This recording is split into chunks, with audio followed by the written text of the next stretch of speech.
Assalamualaikum warahmatullahi wabarakatuh. Perkenalkan, nama saya Marbai. Saya ingin menjelaskan hasil PowerPoint saya, yaitu mengenai Blueprint TI SMK dengan TOGAF ADM.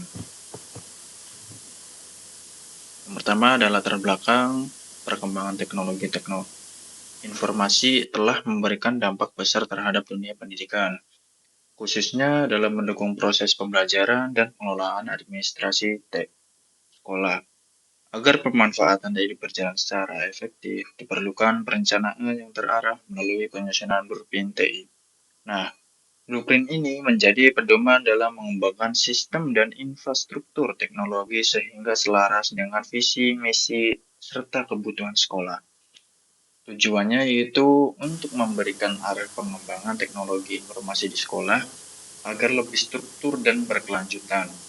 Selain itu, blueprint ini diharapkan mampu meningkatkan kualitas pembelajaran, memperbaiki sistem administrasi, serta mengoptimalkan pemanfaatan teknologi yang tersedia.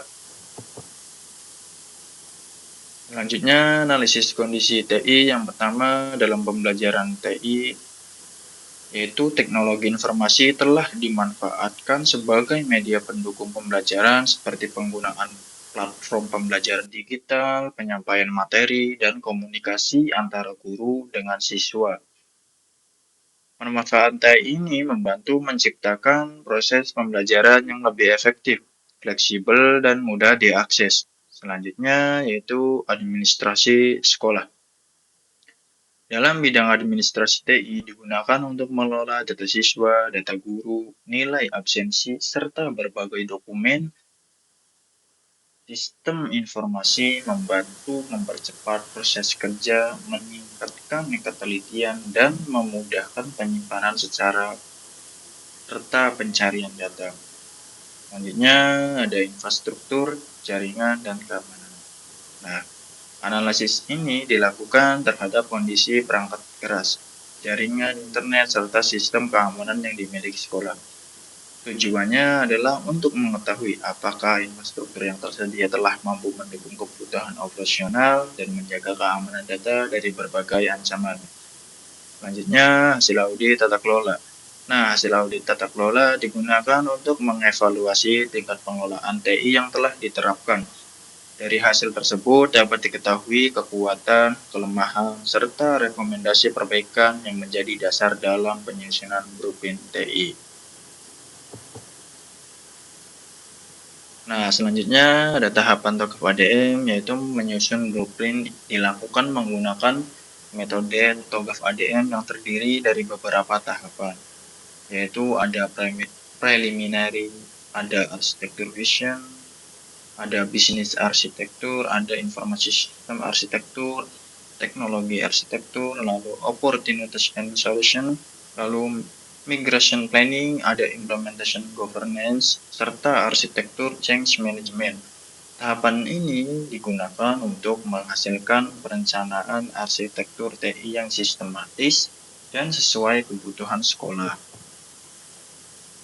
Lalu ada proses bisnis sekolah. Yang pertama ada visi, yaitu menjadi sekolah menengah kejuruan yang unggul di bidang teknologi dan informasi dalam menghasilkan lulusan yang berkompeten, berkarakter, serta bersaing di dunia industri dan era digital.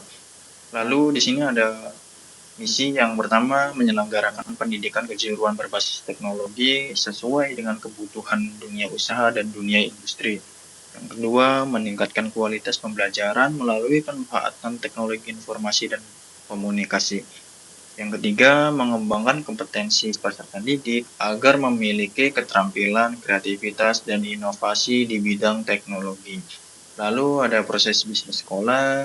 Proses bisnis utama yaitu meliputi kegiatan penerimaan siswa baru, proses belajar mengajar, penilaian, hasil belajar, administrasi sekolah, dan serta pengelolaan data guru dan siswa.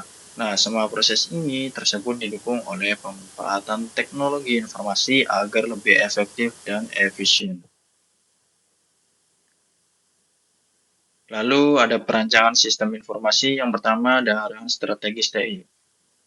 Nah, arahan ini disusun untuk memastikan pengembangan teknologi sesuai dengan kebutuhan sekolah serta mendukung pencapaian visi dan misi organisasi.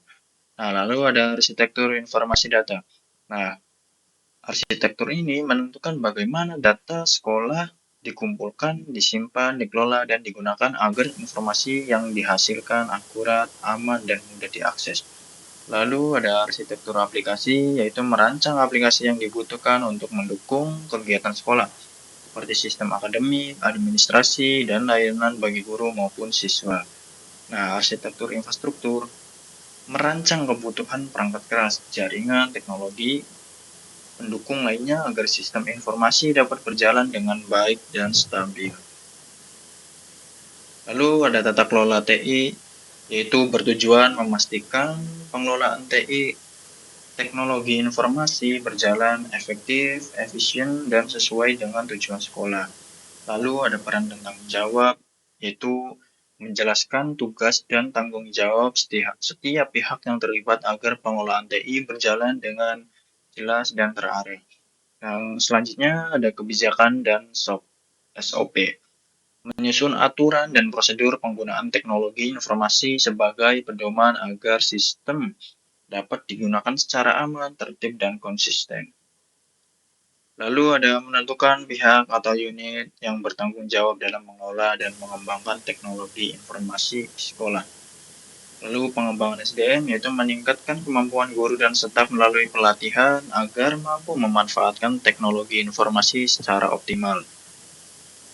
Lalu ada rencana implementasi, yaitu di sini ada kesenjangan gap. Kesenjangan gap ini dilakukan dengan membandingkan TI yang ada saat ini dengan kondisi yang diharapkan. Hasil analisis ini digunakan untuk mengetahui kekurangan yang perlu diperbaiki serta menentukan prioritas pengembangan teknologi informasi di sekolah. Selanjutnya ada program TI. Program TI ini disusun berdasarkan hasil analisis kesenjangan.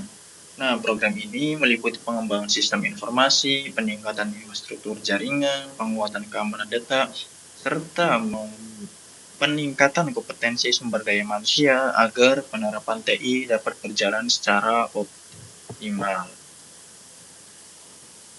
Nah, untuk penutupan di sini kesimpulan blueprint TI teknologi informasi menjadi pedoman dalam pengembangan TI di sekolah agar lebih terarah, efektif, dan sesuai dengan kebutuhan organisasi. Dengan penerapan blueprint yang baik, diharapkan proses pembelajaran, administrasi, dan layanan sekolah dapat berjalan secara optimal. Sekolah yaitu perlu melaksanakan pengembangan TI secara bertahap, sesuai dengan roadmap yang telah disusun. Selain itu, evaluasi berkala dan peningkatan kompetensi sumber daya manusia yang perlu dilakukan agar implementasi blueprint TI dapat berjalan sesuai baik dan berkelanjutan. Terima kasih. Sekian dari saya, kurang lebihnya mohon maaf bila ada kekurangan. Saya akhiri. Wassalamualaikum warahmatullahi wabarakatuh.